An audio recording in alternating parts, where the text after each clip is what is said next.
Isso é a capa da Folha de São Paulo na década de 70. Você vê um monte de gente, só tinha Fusca. Naquela época só tinha Fusquinha, Léo, porque não tinha muito outro carro no Brasil. Era o começo da indústria automobilística no Brasil. E o que acontecia? Foi o grande choque do petróleo. Vamos voltar.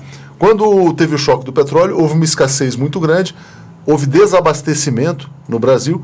Aliás, foi naquele momento que se teve uma ideia genial para o Brasil, que foi o lançamento do Proálcool, né? O programa de estímulo ao automóvel ao álcool, que ajudou o Brasil a combater a crise do petróleo. Depois a gente pode falar largamente sobre isso. Mas as fotos e as imagens que a gente via hoje nos postos de gasolina lembravam muito esse passado. Então, esta foi a ponte para o futuro do Michel Temer. A gente voltou mais ou menos uns 40 anos no tempo. É interessante, né? Léo, Só não voltou o Fusca, né? O filme De Volta para o Futuro, o título é De Volta para o Futuro, mas existem vários momentos em que eles vão passear no passado. Então eu acho que o Temer realmente fez essa ideia hollywoodiana aí de colocar o nome Uma Ponte para o Futuro, mas ele realmente levou o Brasil para uma realidade do passado, porque a gente volta a crescer o número de crianças morrendo por causa da fome.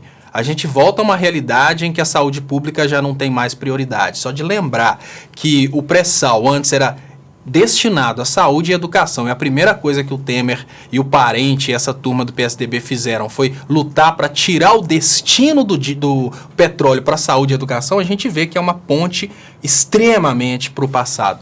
E o resultado, né? Porque quando a gente falava das atitudes deles, as pessoas dentro do Brasil achavam que nunca seriam tocadas, porque existia na cabeça do brasileiro a seguinte coisa, Léo, olha, quer saber de uma coisa? Tem que dar essa Petrobras mesmo para os Estados Unidos, porque eu não ganho nada com isso. As pessoas imaginavam que elas não eram beneficiadas com a soberania brasileira como produtor de petróleo. E tinha gente que acreditava seriamente que entregando para empresas privadas a produção do diesel, a produção dos derivados de petróleo, o Brasil ia se beneficiar. A gente vinha memes na internet do tipo, Estados Unidos a gasolina é tanto porque é privatizado, no Brasil é caro. Só que a realidade não é bem assim, gente. Lógico que a gente tem uma crítica, existe sim uma política tributária que pesa muito o preço do combustível, mas o preço do combustível antes dos impostos, é lógico que ele não vai ser mais barato produzido fora do Brasil. Isso é lógico, isso é uma questão de só pensar um pouquinho. E ainda que você consiga, nos primeiros momentos de implementação dessa política, colocar o combustível mais barato até para ganhar apoio popular, isso não vai se sustentar por muito tempo, porque